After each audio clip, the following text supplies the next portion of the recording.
So hello everyone, कैसे हो आप सब। यार आप सबके मन में ये क्वेश्चन कभी ना कभी ज़रूर आया होगा कि क्या होगा अगर कोरोना वायरस कभी ख़त्म नहीं होता है। तो जी ऐसा हम लोग चाहते तो नहीं है, पर एज अ ह्यूमन बीइंग हमारी हमेशा रिवर्स साइकोलॉजी होती है। हम लोग की आदत होती है ये बात सोचना कि क्या होगा। तो उसी चीज़ का आज हम लोग आंसर देंगे कि क्या होगा कि अगर कभी भी कोरोना वायरस ख़त्म नहीं होता है तो। इसके लिए हम लोगों ने बहुत सारे साइंटिफिक फैक्ट्स और डेटा को कलेक्ट किया हुआ है। So let's find out. जैसा कि आप लोग इस ग्राफ पे देख सकते हो, जब से पेंडेमिक स्टार्ट हुआ है तब से इंडिया में करेंटली 1.7 करोड़ से ज़्यादा लोग इन्फेक्टेड हो चुके हैं और वर्ल्ड वाइड ये नंबर्स 14 करोड़ तक जाते हैं। सो ये काफ़ी ह्यूज नंबर्स है। एंड आप सबको पता है कि जब से कोविड की सेकेंड वेव स्टार्ट हुई है ये नंबर्स काफ़ी तेज़ी से आगे बढ़ रहे हैं। करेंटली हम लोग को इंडिया में डेली के 3 लाख से ज़्यादा केसेस मिल रहे हैं, जो काफ़ी ज़्यादा नंबर है। सो सबसे पहले हम लोग जानते हैं कि ऐसा कभी हो सकता है कि कोरोना वायरस कभी भी ख़त्म ना हो। यदि इसका आंसर है yes. According to professor Williams ऐसा हो सकता है कि कोरोना वायरस कभी भी ख़त्म ना हो, क्योंकि एक्चुअली हमारे इकोसिस्टम में ऐसे बहुत सारे वायरसेस जैसे कि पोलियो, HIV सर्वाइव करते हैं एंड इनफैक्ट हम भी उनसे सर्वाइव कर रहे हैं। पर लेकिन आखिर में कोरोना वायरस उनसे अलग कैसे है। सो बेसिकली जो मेन रीजन है कोरोना वायरस को अलग करता है वो होता है इसका ट्रांसमिशन रेट। जी हाँ, ये इतनी तेजी से स्प्रेड होता है। सिर्फ एक वही ऐसी चीज़ है जो कोरोना वायरस को काफ़ी डेंजरस बनाती है। चलो हम लोग डिस्कस करते हैं सब मेन रीजन जिसकी वजह से ऐसा हो सकता है कोरोना वायरस कभी भी खत्म ना हो। सो जो फर्स्ट रीजन है वो है म्यूटेशन ऑफ द वायरस। सबसे पहले हम लोग जानते हैं कि आखिर में म्यूटेशन होता क्या है। तो म्यूटेशन को अगर हम लोग ब्रीफ में जाने तो उसका मतलब ये है कि एक वायरस जो अपने आप को पहले वाले वर्जन से, यानी कि अपने पहले वाला जो वर्जन था उससे अपने को और बेहतर डेवलप कर ले, अपनी कमियों को बेसिकली दूर करे। सो बेसिकली हम लोग इसका एग्जांपल लेते हैं अपने रियल लाइफ से। जैसे कि फॉर एग्जांपल आप लोग को एक किड है जिसको बैटिंग करना नहीं आता है। बेसिकली उसको बैटिंग करनी अच्छे से नहीं आती है, प्रैक्टिस करता है, नेट प्रैक्टिस करता है एंड फाइनली वो अपने को इवॉल्व कर लेता है एंड अपने अंदर स्किल्स डेवलप कर लेता है एंड वो बैटिंग करना सीख जाता है। सेम उसी तरह से अगर वायरस अपने को म्यूटेट कर लेता है एंड वो अपनी कमियों को दूर करता है, जिसकी वजह से जैसे कि जो हमारी बहुत सी ऐसी मेडिसिन है जो भी थोड़ा बहुत उसके ऊपर वर्क करती हैं, उससे हम लोग को बचाती हैं एंड वो ऐसा अपने को म्यूटेट करता है, बदलता है कि वो दवाइयों से ऊपर असर ना करे, तो उसे कहते हैं म्यूटेशन। करंटली कोरोना वायरस अपने को 3 बार म्यूटेट कर चुका है, यानी कि हम लोग इजी भाषा में बोले तो लेवल 3 तक अपने को म्यूटेट कर चुका है। जैसे B1617 ये कोरोना वायरस का डबल म्यूटेंट है और ये अभी बहुत ज़्यादा मात्रा में बेसिकली इंडिया में पाया जा रहा है। जैसे कि आप सबको पता है सेकेंड वेव के बाद से बॉम्बे के अंदर दिन पर दिन केसेस बहुत ज़्यादा आ रहे हैं और वहाँ पे जितनी भी टेस्टिंग हो रही है अगर उसको हम लोग परसेंटेज में लें तो 60% से ज़्यादा केसेस जो हैं वो डबल म्यूटेंट के ही आ रहे हैं। यानी कि अगर यहाँ पे हम लोग 100 लोगों का बॉम्बे में चेकअप कर रहे हैं, टेस्टिंग हो रही है कोविड की, उनके 60 जो लोग हैं उनके अंदर डबल म्यूटेंट ही मिल रहा है। बेसिकली यही मेन रीज़न है कि जो लोग कोविड के वैक्सीन पहले ले चुके हैं, जिनके दोनों ट्रायल यानी कि दोनों इंजेक्शंस हो चुके हैं, उनको भी बेसिकली कोविड दोबारा हो जा रहा है, वो पॉजिटिव आ रहे हैं।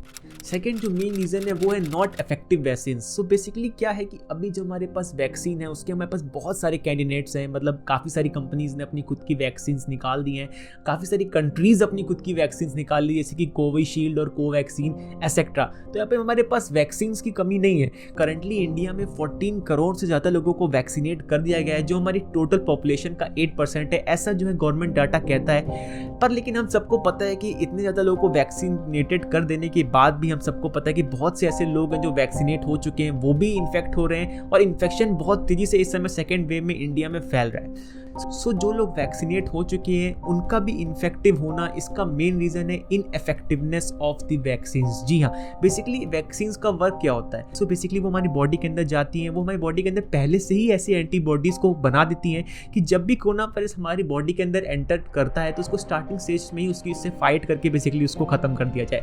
क्यों आखिर में यहाँ पे इम्यूनिटी के लिए सब लोग कह रहे हैं। तो जिनकी इम्यूनिटी अच्छी होगी क्या होता है, जैसे कोरोना वायरस हमारी बॉडी के अंदर एंटर करता है तो हमारा इम्यून सिस्टम जो है वो ट्रिगर हो जाता है एंड वो उसको बेसिकली किल कर देता है। वहीं पे जिनकी इम्यूनिटी इतनी अच्छी नहीं है, जो एंटीबॉडीज नहीं बना पा रही हैं, खुद से जनरेट नहीं कर पा रही हैं, तो उनको कोरोना वायरस काफ़ी सीवियर हो जा रहा है। तो वहाँ पे अगर हम वैक्सीन लगवा लेंगे तो हमारे पास पहले से ही वो एंटीबॉडीज कुछ कहते हैं आर्मी की तरह रेडी रहेंगी जो उनसे फाइट कर सके जब भी कोरोना वायरस थोड़ा सा ही एंटर करता है तो, एंड इस इन्फेक्शन को इतना ज़्यादा सीवियर ना होने दे।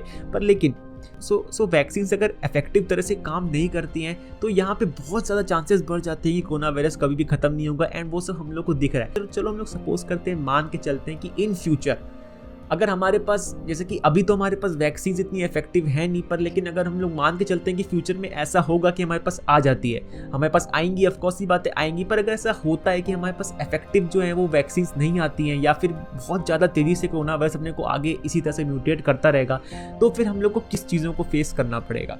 हो सकता है कि कोरोना वायरस कभी भी नहीं जाता है, पर लेकिन क्या हम उसको मैनेज नहीं कर सकते? बेसिकली ये चीज़ कम्प्लीटली रॉन्ग है। हम लोग बहुत ही आसानी से कोरोना वायरस को मैनेज कर सकते हैं। तो basically our body learn to adapt. हमारी बॉडी की ये आदत होती है कि वो हमेशा इन्वायरमेंट को अडेप्ट करता रहता है। हमारे पास पहले से ही बहुत सारे कोरोना वायरस लाइक वायरसेस हैं, जैसे कि HCOV229E, HCOV HKU1, जो बहुत ज़्यादा कॉमन है। पर हमारी बॉडी ने खुद को इस तरह से इम्यून कर लिया, या बोले अडेप्ट कर लिया है, कि अब बेसिकली इन सब वायरसेस का हमारी बॉडी के ऊपर कोई भी सीवियर इफेक्ट नहीं होता है। पर लेकिन आखिर में कोरोना वायरस इतना ज़्यादा इफेक्ट क्यों कर रहा है? क्योंकि बेसिकली वो न्यू है, एक न्यू वायरस है। अगर यही चीज़ हो सकता है कि 100-200 साल पहले हुआ होता, या काफ़ी 100-200 ईयर्स पहले हुआ होता, तो अभी तक जो हमारी जनरेशन थी वो बेसिकली इसके लिए इम्यून पहले से ही हो चुकी होती है, एंड हम लोग को इसके ऊपर इफेक्ट नहीं पड़ता। सो अगर हमारे कंट्री का हेल्थ स्ट्रक्चर और इम्यून सिस्टम स्ट्रांग होगा, तो we can easily fight and overcome the corona virus.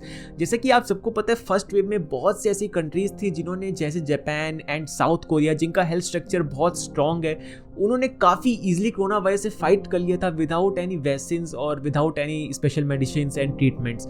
साथ ही में मैं आपको बता दूं कि करंटली जो सेकेंड वेव में ऐसे इंडिया की कंडीशन इतनी ख़राब है, वहीं पे इजराइल जो है वो अब एक मास्क फ्री कंट्री हो चुका है। सो उनके पास क्या कोई स्पेशल वैक्सीन है या कुछ नहीं, बेसिकली यही सीन है कि उनका वहाँ का जो हेल्थ स्ट्रक्चर इतना स्ट्रॉन्ग है, और वहाँ के जो लोग हैं वो इतने ज़्यादा बेसिकली कह सकते हैं ना, लोग हैं वो इतने ज़्यादा जागरूक हैं कि उन्होंने सोशल डिस्टेंसिंग का अच्छे से पालन किया, मास्क वगैरह लगाया, एंड जिसकी वजह से वहाँ पे वो लोगों ने इजीली कोरोना वायरस को मतलब एकदम अपनी कंट्री से फ्री कर दिया, अपनी कंट्री को बिल्कुल ही कोविड से फ्री कर दिया है। हाँ, लेकिन हाँ, हो सकता है कि अगर कोरोना वायरस के लिए हमारे पास एक इफेक्टिव वैक्सीन नहीं आती है और वो अपने को म्यूटेट करता रहता है, सो हो सकता है कि हम लोग को काफ़ी दिनों तक, आगे 1-2 साल तक और मास्क पहनना पड़े। बहुत सारे स्पोर्ट्स एंड म्यूजिक जो इवेंट्स हैं वो ना हो, बेसिकली उनको स्टॉप कर दिया जाए, क्योंकि भाई सोशल डिस्टेंसिंग मेंटेन करके रखनी, जब तक हमारी बॉडी खुद से इम्यून नहीं कर लेती, अपने को अडेप्ट ना कर ले।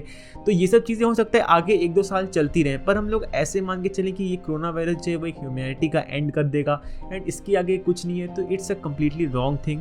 हम लोग बहुत ईजिली इसको ओवरकम कर सकते हैं, बस हमारा health structure and immune system जो है उसका स्ट्रॉन्ग होना बहुत इंपॉर्टेंट है, और साथ में अवेयरनेस इसके लिए रिगार्डिंग कोरोना वायरस इज बहुत इंपॉर्टेंट। बाकी मुझे पूरी उम्मीद है ऐसा है कि हमारा मेडिकल साइंस अब इतने स्ट्रॉन्ग हो चुकी है, इतने आगे आ चुकी है, तो बहुत से मतलब हो सकता है कि आगे 1 से 2 साल में हमको एक बहुत ही इफेक्टिव वैक्सीन मिल जाएगी देखने के लिए।